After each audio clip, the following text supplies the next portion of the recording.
Découvrez les 7 étapes pour réussir vos ventes avec les vidéos. Je m'appelle Franck Parianti, je suis professeur universitaire à HEC. J'exerce aussi dans différentes universités en France, à Madagascar. J'ai créé mon propre centre de formation à Madagascar et maintenant nos formations sont subventionnées par le gouvernement en France.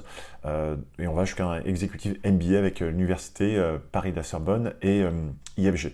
Donc on va voir ensemble les 7 façons donc, comme je disais, de réussir votre vidéo. La première chose, c'est justement ce que je suis en train de faire, c'est expliquer les avantages que vous aurez à regarder cette vidéo.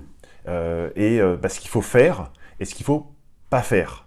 Ça, c'est vraiment important de bien dire. Si vous faites des vidéos, il y a des inconvénients, il ne faut pas faire ci et il faut faire ça. La deuxième chose, c'est ce que je viens de faire à l'instant, c'est justement me présenter. D'abord donner je dis quasiment le dessert lors de votre vidéo, c'est-à-dire dire voilà des trucs fantastiques, voilà ce que vous allez faire, voilà les avantages que vous allez obtenir, et dès que vous avez accroché votre audience, et ensuite vous allez pouvoir vous présenter, parce que ça les intéresse peut-être un petit peu moins, ils ont juste besoin d'être rassurés, de dire c'est qui cette personne qui va me dire cette vidéo. La troisième chose, là c'est vraiment exposer votre contenu, donner de la valeur, informer les personnes gratuitement. Moi, je reste convaincu qu'il faut donner un maximum de choses dans un monde qui est ultra ouvert et connecté, où l'information est en ligne. On a Wikipédia, on a les encyclopédies en ligne, on a des librairies en ligne. Il faut donner l'information le maximum. Et donc, c'est là où vous allez apporter votre véritable valeur. C'est vraiment la troisième étape. La quatrième étape, après que vous ayez donné cette valeur, c'est de pouvoir faire une conclusion et un résumé pour dire, voilà, on a vu ces différentes façons, on a vu les 7 étapes pour faire vidéo, voilà le résumé. Et ensuite, rajouter des cas concrets, des astuces clés qui vont inciter les personnes à passer à l'action. Justement, c'est la cinquième étape. Le plus dur, c'est just do it, comme le dit très bien une marque de vêtements et de baskets américaine. C'est vraiment passer à l'action, inciter votre audience à passer à l'action, à faire ce que vous leur avez proposé, et souvent ça va être avec des premières étapes simples et faciles. Donc expliquer, on fait mettre en place des cas pratiques, faire des recommandations, vraiment encourager les personnes à le faire avec des conseils qui vont dire voilà, faites ci. Moi, par exemple, pour faire ces vidéos, j'ai un tableur sur Google qui s'appelle un Google Sheet et j'ai une méthodologie. D'ailleurs, je pourrais même vous la lire. Hein. Tiens, ça, c'est pas prévu, mais je vais vous la dire tout de suite. Cette méthodologie, elle est vraiment hyper simple. C'est déjà je fais une présentation. Je fais une présentation sur Google Slide où je vais noter ces grandes choses. D'ailleurs, ce que je suis en train de lire, vraiment, c'est en grand sur mon écran. Vous voyez, j'ai mon écran qui est là. Je peux vous montrer à quoi ça ressemble concrètement.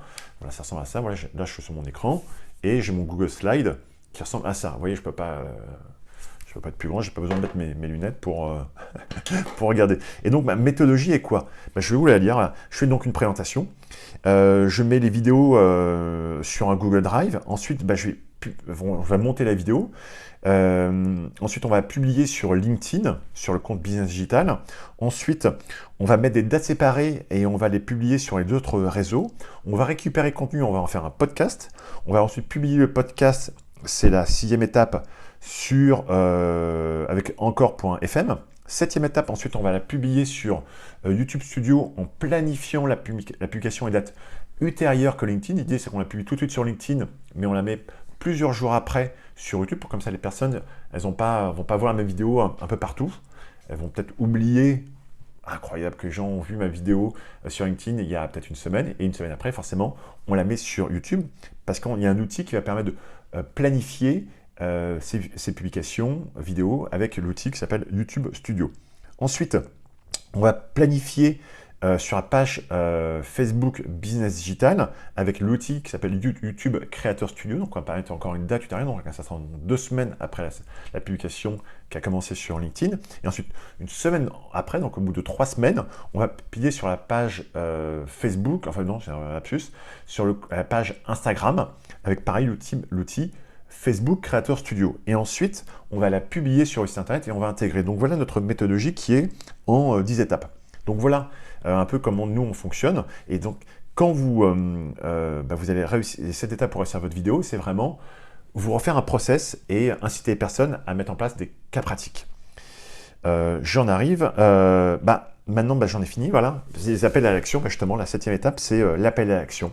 Et souvent, c'est ça bien, c'est ce que je vais faire pour vous. Appel à l'action, c'est de vous abonner à notre site internet et notre newsletter. Pour ça, vous pouvez aller sur le site businessdigital.fr, vous pouvez télécharger notre guide pratique des 9 étapes, ou sinon, vous pouvez aller en bas, vous allez tomber sur le blog où il y a de nombreuses autres pages avec énormément de conseils. Et donc l'idée, c'est que si vous souhaitez, vous puissiez nous laisser votre mail pour qu'on puisse communiquer avec vous régulièrement. Bien sûr, vous pouvez nous écrire un commentaire. On est toujours satisfait d'avoir votre commentaire sur la plateforme où là vous nous écoutez.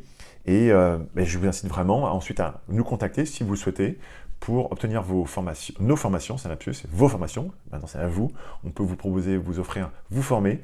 Et ces formations, comme je disais, sont subventionnées par le gouvernement. À très bientôt. Au revoir.